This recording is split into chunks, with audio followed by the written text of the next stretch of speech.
Bonjour tout le monde, ravi de vous recevoir encore une fois sur cette chaîne. Aujourd'hui, on va aborder un thème littéraire bien sûr, on va parler du théâtre et on va prendre comme sujet le grand Molière. Molière est né en 1622 et est mort le 17 février 1673 à Paris. Molière est le plus grand dramaturge français créé au XVIIe siècle.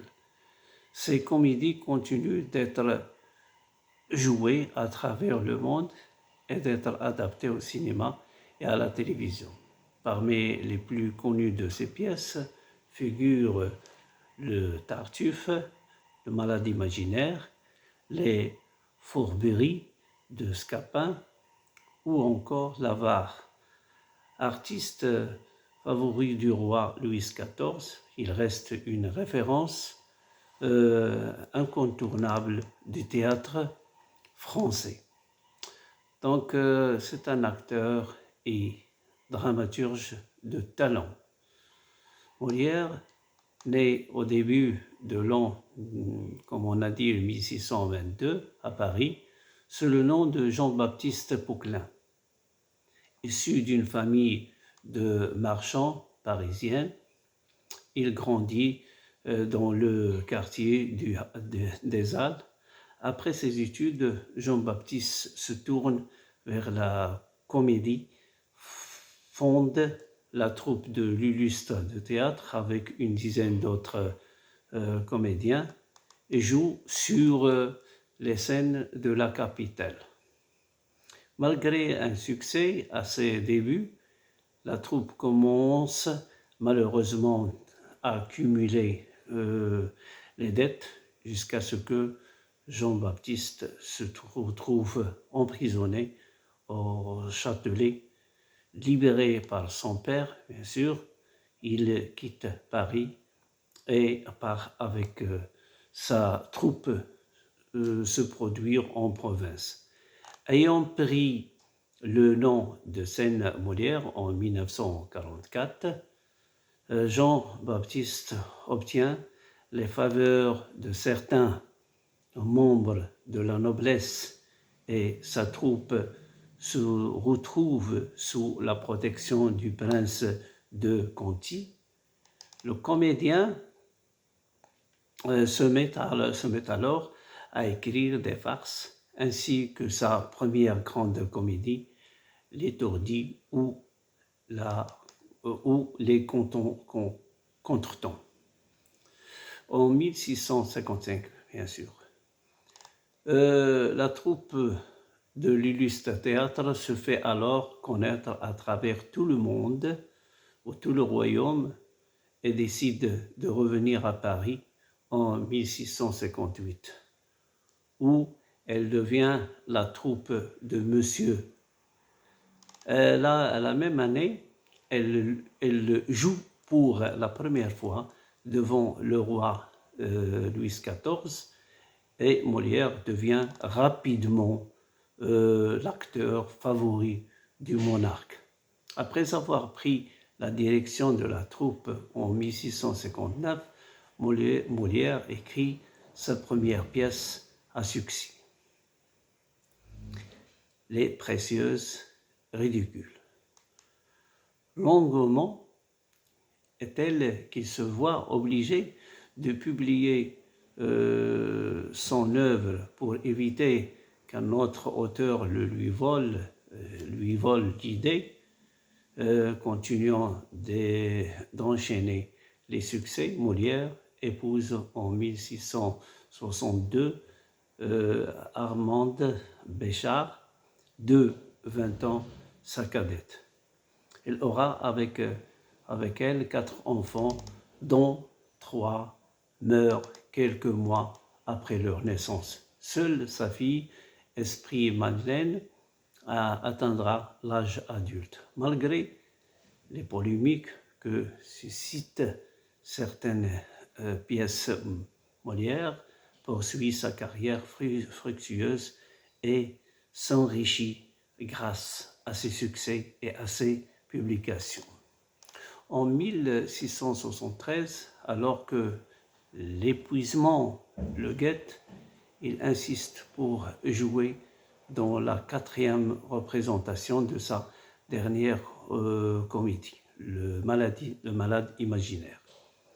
Quelques heures après le baisser de rideau, il est malheureusement réellement emporté par la maladie. Si on veut parler aussi de sa mort, son enterrement, il a été en cachette. À l'époque, les comédiens étaient excommuniés par l'Église et n'avaient pas droit à l'inhumation. Molière était toutefois si connu que le roi a demandé au clergé de faire une exception. Le grand dramaturge a donc pu être enterré, mais pendant la nuit et sans messe. Aujourd'hui, il repose au cimetière de Père-Lachaise, donc on peut l'appeler aussi le roi de la comédie.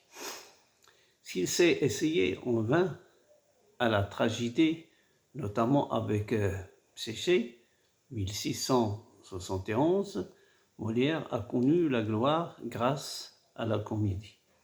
Ayant débuté par des farces comme Le médecin volant, il a exploré toutes les facettes de la comédie et a même créé un nouveau genre, la comédie ballet, pour plaire expressément au roi Louis XIV, grand amateur de la danse. Il collabore ainsi régulièrement avec le compositeur Jean-Baptiste Lully, notamment pour Les Fâcheux, Le mariage forcé ou encore Le bourgeois gentilhomme. Pour rendre ces pièces plus vivantes, Molière utilise toutes les formes de comique, de la parole au jeu de mots, en passant par le quiproquo et l'humour de répétition, s'inspirant largement de la commedia dell'arte. Donc, il reprend d'ailleurs certains grands personnages comme Scapin. Molière puise aussi son inspiration dans des pièces antiques de Plautet, notamment pour l'Avare, mais ce qui fait tout son talent, c'est qu'il cherche à faire rire tout en faisant réfléchir son public. Fabuleux témoignage de son époque, ces pièces remettent souvent en cause les mœurs de la société. Il écrit ainsi plusieurs satires qui susciteront la polémique, dans le Tartuffe qui se moque de la fausse dévotion et de l'hypocrisie du clergé. À travers ces personnages burlesques, Molière se veut aussi moralisateur en montrant au public les défauts à ne pas reproduire sous peine de se couvrir de ridicule. Grâce à son don pour l'humour et l'écriture, Molière a ainsi élevé la comédie au même rang que la tragédie, lui donnant enfin ses lettres de noblesse. Si on veut parler aussi des dernières œuvres de Molière, il y a Les femmes savantes en 1672, Le malade imaginaire en 1673.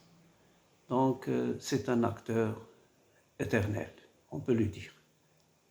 De son vivant, Molière jouissait déjà d'une notoriété immense, comédienne, favori de Louis XIV. Il est l'un des premiers à recevoir des gratifications aux gens de lettres du souverain. Salué par d'autres grands auteurs de son temps, dont par exemple La Fontaine, le dramaturge français s'est également fait connaître à l'étranger. L'amour médecin est en effet traduit en néerlandais en 1666 et l'étourdi ou les contretemps est publié en anglais en 1667. 2 siècles plus tard, ses œuvres atteignent même le Japon, les troupes de théâtre kabuki commençant à jouer ces comédies à partir de 1868. Le renommé de Molière n'a fait que grandir après sa mort en 1751, l'auteur 1751, l'auteur dramatique italien Carlo Goldoni écrit une pièce en son honneur, El Molière, tandis que du XXe siècle, Jean Cocteau parle de certains épisodes et sa vie dans l'impromptu du Palais Royal, 1962. Et Mikhaïl Bulgakov écrit le roman de Monsieur de Molière en 1993. Loin de se limiter à la littérature, le personnage et l'histoire du grand dramaturge sont également adaptés à l'écran à partir de 1910 avec le film Molière de Léon Perret, Louis Fouillade. Quant à ses œuvres, en plus de continuer à être jouées dans le monde entier, elles ont aussi fait leur entrée dans le monde du 7e art, comme l'Avare en 1980 de Jean Giraud avec Louis de Funès. Molière a beau être né il y a près de 4 siècles, ses œuvres sont toujours autant d'actualité et restent un moment de la francophonie. Ce n'est pas, d'ailleurs, pas pour rien que l'on qualifie le français de langue de Molière. Ainsi, mes amis, on a parlé de ce grand acteur, de ce grand écrivain aussi.